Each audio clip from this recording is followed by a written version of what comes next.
कहानी की शुरुआत में हमें एक स्कूल बस दिखाई जाती है जिसमें कुछ बच्चे और उनकी एक टीचर होती है और तभी बस के पीछे से बहुत सारा ब्लैक स्मोक यानी काला धुआं आता हुआ नजर आता है जो कि पूरी बस को अपनी लपेट में ले लेता है, जिसकी वजह से अब ड्राइवर को ठीक से दिखाई नहीं दे रहा था। इसी वजह से बस का बैलेंस खराब हो जाता है। तभी अचानक से सामने से एक गाड़ी भी आ रही होती है जिसको बचाने के चक्कर में बस का एक्सीडेंट हो जाता है। तब उसमें से एक बच्ची निकलकर नीचे पानी में गिर जाती है और इस बच्ची का नाम होता है डाशा। पानी के काफी नीचे जाने के बाद वो वहाँ पर तैरने लगती है जहाँ उसे एक मिस्टीरियस सा आदमी भी दिखाई देता है जिसका चेहरा हम देख नहीं पाते। वो उस बच्ची यानी डाशा से कहता है कि अंधेरे की ब्लैक पावर्स का असर अब बढ़ता जा रहा है, यानी कि बहुत सारे ब्लैक डीमंस यानी काले शैतान आजाद हो रहे हैं और एक टाइम ऐसा आएगा जब तुम भी उन्हें रोक सकोगी। ये कहते हुए वो आदमी उसे एक लॉकेट देता है। इसके बाद वो बच्ची डाशा पानी से ऊपर आ जाती है। किनारे पर आने के बाद बाकी बच्चे उसकी तरफ आने लगते हैं। इसी वजह से वो उस लॉकेट को छुपा लेती है। इसके बाद कहानी शिफ्ट होकर आती है कुछ सालों बाद, जहाँ पर हमें कॉलेज दिखाया जाता है। यहीं पर वो बच्ची डाशा भी थी जो कि अब बड़ी हो चुकी थी। वो अपने फीमेल फ्रेंड के साथ क्लास में बैठी होती है। नेक्स्ट सीन में हम देखते हैं कि वो गाड़ी में बैठी हुई है, यानी वो ड्राइविंग सीख रही थी और उसका इंस्ट्रक्टर उसे पहली ही बार में गाड़ी तेज चलाने के लिए कहता है, जिसकी वजह से उस गाड़ी का सामने आने वाले एक ट्रक से एक्सीडेंट हो जाता है। इसके फौरन बाद हम देखते हैं कि डाशा एक टॉय कार में है। इसका मतलब ये था कि अभी अभी जो उसने देखा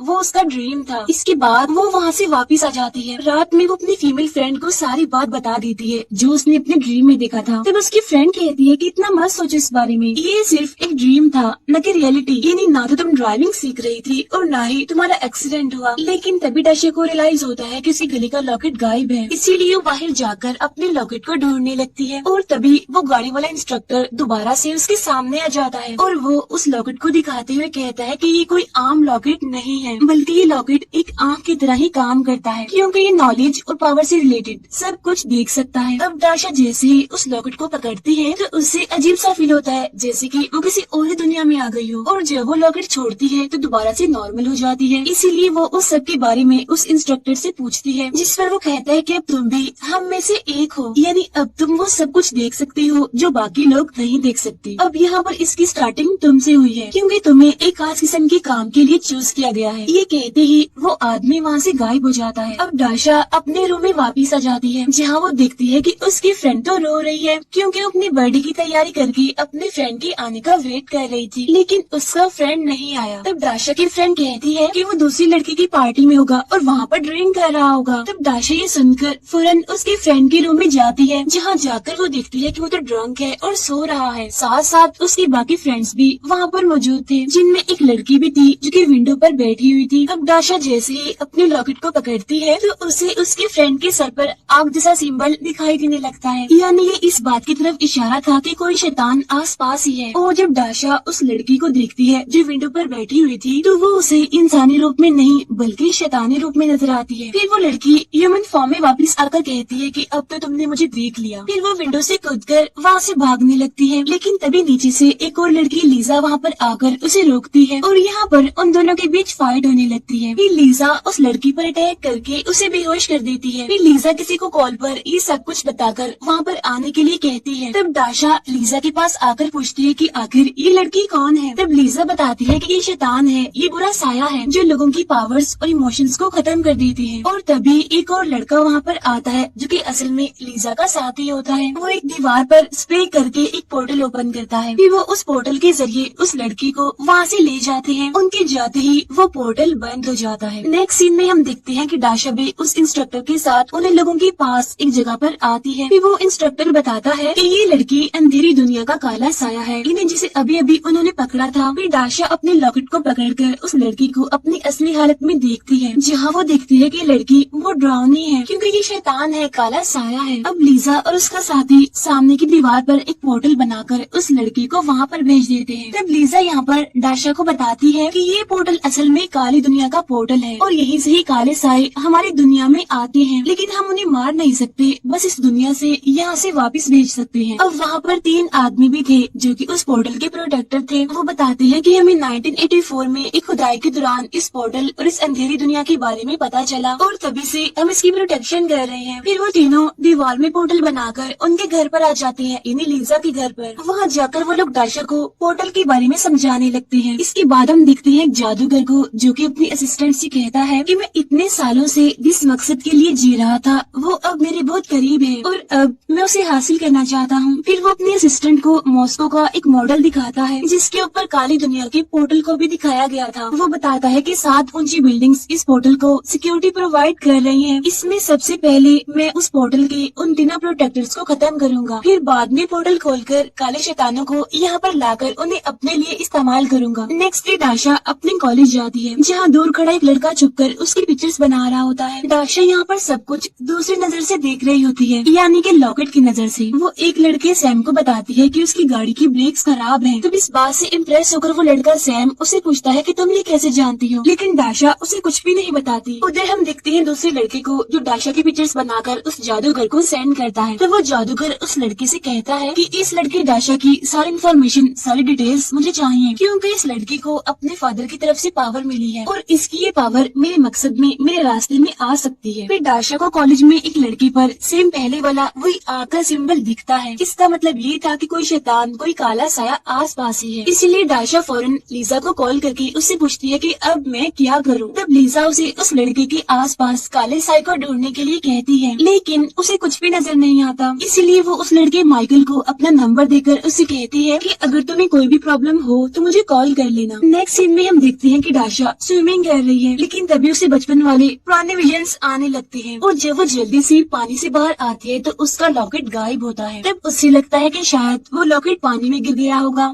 इसीलिए जब वो उसे वहाँ पर लेने के लिए जाती है तो उसे वो वहाँ पर नहीं मिलता। फिर पानी से बाहर आकर जब वो लीजा को ये सब कुछ बताती है तो लीजा उसे कहती है कि इंस्ट्रक्टर तुम्हारे लिए जरूर कोई मदद भेजेंगे। इसके बाद दाशा जब वॉशरूम में होती है तो लीजा का साथी उसके पास एक लड़के को लाता है और उस लड़के के पास ये पावर थी कि वो किसी को भी स्मेल करके, किसी को भी सूंघ के उसके बारे में सब कुछ बता सकता था। नेक्स्ट सीन में हम माइकल को देखते हैं जिसके पास एक वीडियो आती है, लेकिन जब वो बाहर आता है तो उसे वो वीडियो वाला सीन सच में दिखाई देता है, यानी जो वीडियो में उसके साथ हो रहा था अब वो रियलिटी में हो रहा था। फिर वो सूंघने वाला लड़का माइकल की फ्रेंड को सूंघकर दाशा को बताता है कि वो काला साया नहीं है, लेकिन माइकल को किसी काले साए ने अपने कंट्रोल में किया हुआ है और वो उसकी सोल को अपने कब्जे में कर रहा है और वो एक दिन बाद मरने वाला है, लेकिन उसके मरने से पहले एक बार वो काला साया बाहर निकलेगा और तब हमें उसका पता लगाना होगा कि वो कौन है। तब यहाँ पर दाशा कहती है, लेकिन मैं लॉकेट के बगैर उस साए को कैसे देखूंगी, कैसे पहचानूंगी। तब वो लड़का कहता है कि साए को सर्दी से डर लगता है, साथ साथ उन्हें दूध भी पसंद नहीं है, तो तुम इन दोनों में से किसी एक तरीके को यूज करना। दाशा जब घर जाती है तो वो देखती है कि उसकी फ्रेंड बहुत खुश है क्योंकि उसका फ्रेंड उसे मनाने आ गया है। फिर कॉलेज वाला लड़का सैम दाशा के पास आता है, यानी दाशा ने जिसे उसकी ब्रेक्स खराब के बारे में बताया था। यहाँ वो दोनों एक दूसरे के साथ टाइम स्पेंड करने लगते हैं। उधर हम देखते हैं माइकल को, जिसे अननोन आईडी से एक मेल आती है जिसमें वीडियो होती है माइकल की अपनी मौत की। अब ये देखकर माइकल इतना घबरा जाता है कि वो फौरन दाशा को कॉल करके उसे बुलाता है। फिर दाशा उसके पास जाती है और वो वीडियो देखकर उसे बताती है कि मैं सब जानती हूँ कि ये क्या हो रहा है और मैं ये भी जानती हूँ कि इसे कैसे रोका जाए, इसलिए तुम परेशान मत हो, सब ठीक हो जाएगा, मैं हूँ ना तुम्हारे साथ। फिर जब माइकल की फ्रेंड वहाँ पर आने लगती है तो दाशा चुप जाती है। उधर हम देखते हैं जादूगर को, जो कि अपने असिस्टेंट को एक स्कल्पचर, एक स्टैचू दिखाता है और ये स्टैचू अपने टाइम में एक जादूगरनी हुआ करती थी, लेकिन फिर वो बाद में पत्थर की बन गई। उसके फेस पर कुछ मैजिकल वर्ड्स लिखे हुए थे और ये मैजिकल वर्ड्स किसी भी पोर्टल को ओपन कर सकते हैं, लेकिन उन मैजिकल वर्ड्स वाले हिस्से को तोड़ दिया गया था। जादूगर बताता है कि मैं काफी सालों से इसके टुकड़े जमा कर रहा हूँ और अब बस एक टुकड़ा रह गया है जो कि उसकी एक आंख का था। नेक्स्ट सीन में हम दाशा को देखते हैं जो कि माइकल के घर में ही सो गई थी, लेकिन कॉलेज में जाकर वो माइकल और उसके फ्रेंड के पीछे पीछे ही रहती है ताकि जैसे ही काला साया उसे दिखे तो वो उसे पकड़ ले। अब कॉलेज में लीजा, उसका साथी और वो सूंघने वाला लड़का भी उन पर नजर रखने के लिए मौजूद थे, लेकिन तभी उन्हें माइकल की क्लास के एक लड़के पर शक होता है, इसीलिए वो उसे पकड़ लेती है। लेकिन बाद में पता चलता है कि वो तो काला साया नहीं था। एक क्लास में एक लड़की आकर माइकल को अपने साथ ले जाती है और क्लासरूम में माइकल को ना देकर दाशा काफी परेशान हो जाती है और तभी दाशा को एक आइडिया आता है। वो एक कागज पर लॉकेट का स्केच बनाकर उसे लॉकेट की तरह इमेजिन करने लगती है और यहाँ पर उसका ये आइडिया कामयाब हो जाता है, जहाँ उसे काले साए के पाँव के निशान दिखाई देने लगते हैं। वो उन निशानों को फॉलो करते हुए एक रूम तक पहुँचती है जहाँ माइकल पोजेस्ड होकर विंडो से कूदने वाला होता है और उसके पास ही प्रोफेसर के रूप में एक काला साया भी मौजूद था। तब दाशा अपना यहाँ पर दिमाग लगाती है और उस पर दूध फेंक देती है, जिसकी वजह से वो साया तड़पने लगता है। लेकिन तभी माइकल कूद जाता है और नीचे एक पोर्टल ओपन हो जाता है, जिससे वो जमीन पर गिरने के बजाय एक स्विमिंग पूल में गिरता है और इस तरह से उसकी उसकी जान बच जाती है। फिर हम डाशा को उसके जैसे लोगों के साथ यानी उसके साथियों के साथ एक जगह पर देखते हैं, जहाँ जाकर वो एक और लड़के से मिलती है जो कि कुछ मिनट्स की फ्यूचर प्रेडिक्शन कर सकता था, यानी वो एक ऑरेकल था। उधर इंस्ट्रक्टर आकर उन सभी को डांटता है कि तुम लोगों की गलती की वजह से वो लड़का माइकल मर सकता था और उसे लीजा के साथी ने बचाया है टाइम पर पोर्टल बनाकर। इसके बाद इंस्ट्रक्टर डाशा को कॉलेज छोड़ने के लिए जाता है और उसे उसका लॉकेट वापस देते हुए कहता है कि ये जो सारी पावर्स हैं वो इस लॉकेट में नहीं बल्कि तुम्हारे अंदर है। मैं ये बात प्रूव करना चाहता था और तुम्हें बताना चाहता था, इसीलिए लॉकेट मैंने तुम्हें नहीं दिया। तब डाशा लॉकेट पहनकर गुस्से में वहाँ से चली जाती है,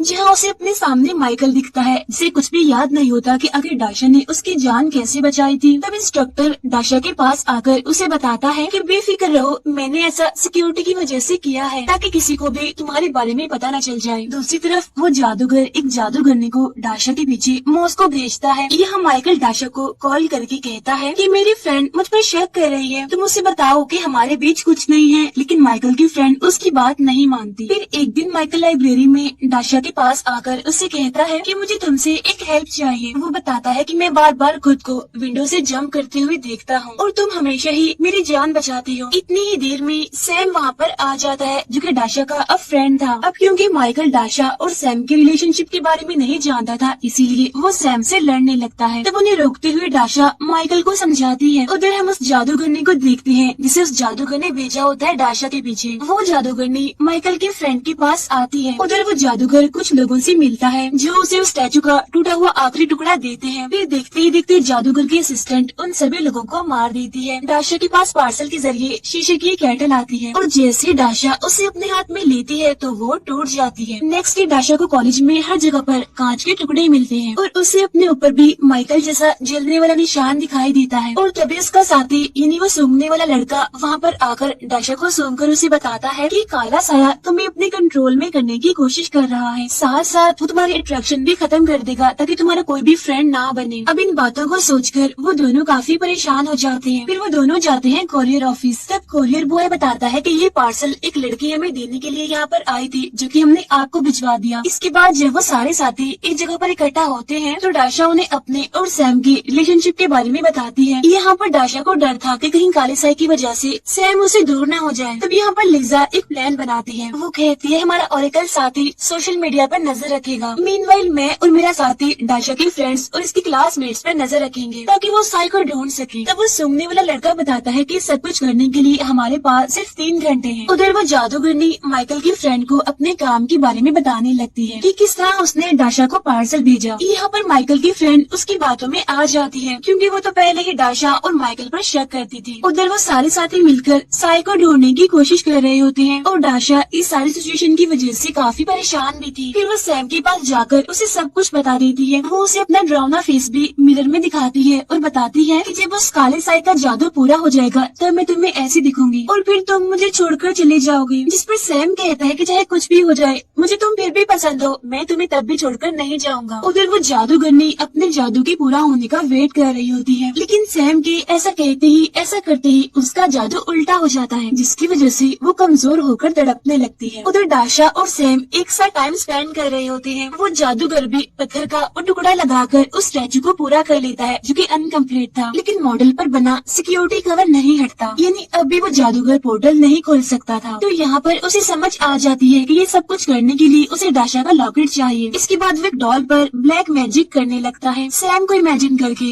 जिससे सैम पोजेस्ड हो जाता है और वो डाशा का लॉकेट उतार लेता है। और जब डाशा उठकर उससे उस लॉकेट का पूछती है तो वो कहता है ये मुझसे रिलेटेड है और ये बात असल में उस जादूगर ने उससे कहलवाई होती है। फिर जब डाशा दोबारा उससे लॉकेट मांगती है तो सैम उसको मारकर बेहोश कर देता है। नेक्स्ट सीन में हम सैम को सोया हुआ देखते हैं। जागने पर वो डाशा को आवाज लगाने लगता है लेकिन वो वहाँ पर नहीं होती और तभी वहाँ पर लीजा और वो सूंघने वाला लड़का आ जाता है। यहाँ पर लीजा उस पर अटैक करके लॉकेट के बारे में पूछने लगती है, जिस पर सैम कहता है कि मुझे नहीं पता, मैं लॉकेट के बारे में कुछ नहीं जानता क्योंकि मुझे थोड़ा मेमोरी इशू है, मैं चीजों के बारे में भूल जाता हूँ। फिर हम देखते हैं कि उस जादूगर को एक पार्सल के जरिए वो लॉकेट मिलता है है जिसे वो फौरन उस स्टैचू पर लगा देता है, लेकिन इसका कोई फायदा नहीं होता और उसे पता चलता है कि इसे खोलने के लिए अभी भी दाशा का खून चाहिए। उधर जब दाशा कॉलेज जाती है तो लिजा का साथी उसे बताता है कि सैम को पोजेस करके यूज किया गया उस दिन। वो लोग सैम को इंस्ट्रक्टर के पास ले आए थे। फिर वो इंस्ट्रक्टर दाशा को एक रेस्टोरेंट में जाने के लिए कहता है और बताता है कि इस रेस्टोरेंट में माइकल की फ्रेंड उस जादूगरनी से मिली थी, इसलिए अब तुम यहाँ पर ही साई का पता लगवाओ। फिर दाशा उस रेस्टोरेंट में जाती है और कंप्लेन वाला पेज लाकर अपने उस साथी यानी सूंघने वाले लड़के को देती है, यानी जिस पेज पर उस जादूगरनी ने कंप्लेन लिखी थी। तो उसको सूंघने के बाद उसे पता चल जाता है कि साया इस वक्त कहाँ है, तो इसीलिए वो लिजा के साथी को उस जगह का पोर्टल बनाने के लिए कहता है। फिर वो लोग उस पोर्टल के जरिए एक ऑफिस में पहुँचते हैं और वहीं पर वो जादूगरनी थी और उसे वहाँ पर उन सब की प्रेजेंस का एहसास हो जाता है। और इससे पहले कि वो लोग इस पर अटैक करते, यह जादूगरनी उन पर अटैक कर देती है। फिर वहाँ से भागकर वो छत पर चढ़ जाती है और यहाँ उन सबकी फाइट होने लगती है उस जादूगरनी से। फिर लिजा का साथी एक स्टील शीट पर पोर्टल बनाकर उसे जादूगरनी की तरफ फेंकता है, जिसकी वजह से वो सीधा अंधेरी दुनिया के पोर्टल के पास जाकर गिरती है, जहाँ पर लिजा होती है और वो उसे अंधेरी दुनिया में भेज देती है। इसके बाद वो लोग जाते हैं सैम के पास, जहाँ पर वो जादूगर सैम के थ्रू दाशा से बात करता है। उधर लिजा देखती है कि एक जगह पर ट्रैफिक जैम है, इसीलिए वो गाड़ी से उतरती है। वहाँ पर धुआं फैलता ही जा रहा था और तभी वहाँ पर जादूगर की असिस्टेंट आ जाती है और वो लिजा को मारकर बेहोश कर देती है। अब आहिस्ता आहिस्ता करके उनके सारे साथी जादू के असर में आ रहे थे। फिर वो जादूगर सैम के थ्रू दाशा को बताता है कि तुम्हारा लॉकेट मैंने ही लिया है और मैं पोर्टल खोलकर काले साई इन्हीं सारे शैतानों को आजाद करना चाहता हूँ। और जब जादूगर को पता चलता है कि दाशा सैम को कितना पसंद करती है, तो वो उस डॉल के जरिए सैम को टॉर्चर करने लगता है और उसे पेन देने लगता है, जिसे दाशा बर्दाश्त नहीं कर पाती। उसे काफी दुख होता है। उधर हम पूरे शहर का सीन देखते हैं। वो स्मोक पूरे शहर में फैल गया था। यहाँ पर वो जादूगर दाशा से कहता है कि मुझे तुम्हारा खून चाहिए, इसीलिए सैम को बचाने के लिए दाशा उसके पास चली जाती है और अपना खून उसे दे देती है। वो उस खून को लॉकेट पर डालकर उसे उस स्टैचू में लगा देता है। उधर माइकल को न्यूज में सैम की पिक्चर नजर आती है, जहाँ टीवी पर ये न्यूज चल रही थी कि सैम की मदर उसे ढूंढ रही है और जादूगर की असिस्टेंट ने लिजा के साथ साथ उसके दोनों साथियों को भी पकड़ लिया था। उधर हम दाशा को देखते हैं जो कि वापिस सैम और अपने साथी के पास आ जाती है। यहाँ पर दाशा अपने साथी को बताती है कि उसने हम सबको पकड़ लिया है। फिर हम सैम को देखते हैं जो कि पोर्टल के पास जाता है। उधर लिजा खुद को आजाद करने की कोशिश कर रही होती है, तभी सैम के रास्ते में इंस्ट्रक्टर आकर उसे रोकता है, तो यहाँ पर उन दोनों में फाइट होने लगती है। उधर लिजा खुद को आजाद करने में कामयाब हो जाती है। इसके बाद वो दरवाजे को तोड़ देती है। वो अपने साथियों को भी आजाद कर देती है और वो वहाँ से भागने लगते हैं, लेकिन जादूगर की असिस्टेंट एक बार फिर से उनके सामने आ जाती है और यहाँ फिर से उनमें लड़ाई होने लगती है, लेकिन इस बार लिजा उस पर अटैक करके उसे हरा देती है, जिससे वो लोग बाहर आने में कामयाब हो जाते हैं। उधर सैम इंस्ट्रक्टर को मारकर खुद जादूगर के साथ साथ मैजिकल स्पेस को पढ़कर पोर्टल खोलने लगता है, जिससे सारी सिक्योरिटी वाली 7 बिल्डिंग्स टूटकर गिर जाती हैं और उन्हीं बिल्डिंग्स में से एक उनका कॉलेज भी था। फिर दाशा और उसका साथी सैम के पास आते हैं, जहाँ दाशा उसे पुरानी बातें याद करवा के पोजेशन से बाहर आने में उसकी मदद करती है। तभी माइकल भी लिजा और बाकी साथियों के साथ वहाँ पर आ जाता है और वो दाशा को बताता है कि इसका असली नाम सैम नहीं बल्कि कोई और है, तो इसलिए तुम इसे अपने असली नाम से बुलाओ। जिस पर दाशा सैम को उसके असली नाम से बुलाने लगती है, जहाँ सैम को अपने बचपन के फ्लैशबैक्स याद आने लगते हैं, जिससे होता ये है कि वो पोजेशन से बाहर आ जाता है, लेकिन तभी पोर्टल भी खुल जाता है और सब कुछ डिस्ट्रॉय होने लगता है। उधर लिजा सबके साथ मिलकर इंस्ट्रक्टर को बचा लेती है, इसीलिए पोर्टल खुलते ही वो सबको बाहर जाने के लिए कहता है, लेकिन दाशा वहाँ से नहीं जाती। वो कहती है मैं इस पोर्टल को बंद कर सकती हूँ। हालांकि सब उसे रोकने की काफी कोशिश करते हैं, लेकिन वो फिर भी पोर्टल के अंदर जंप कर देती है। अब उसके अंदर जाते ही पोर्टल बंद हो जाता है। अंदर उसे चारों तरफ बहुत सारे काले साए दिखाई देते हैं, लेकिन तभी अचानक से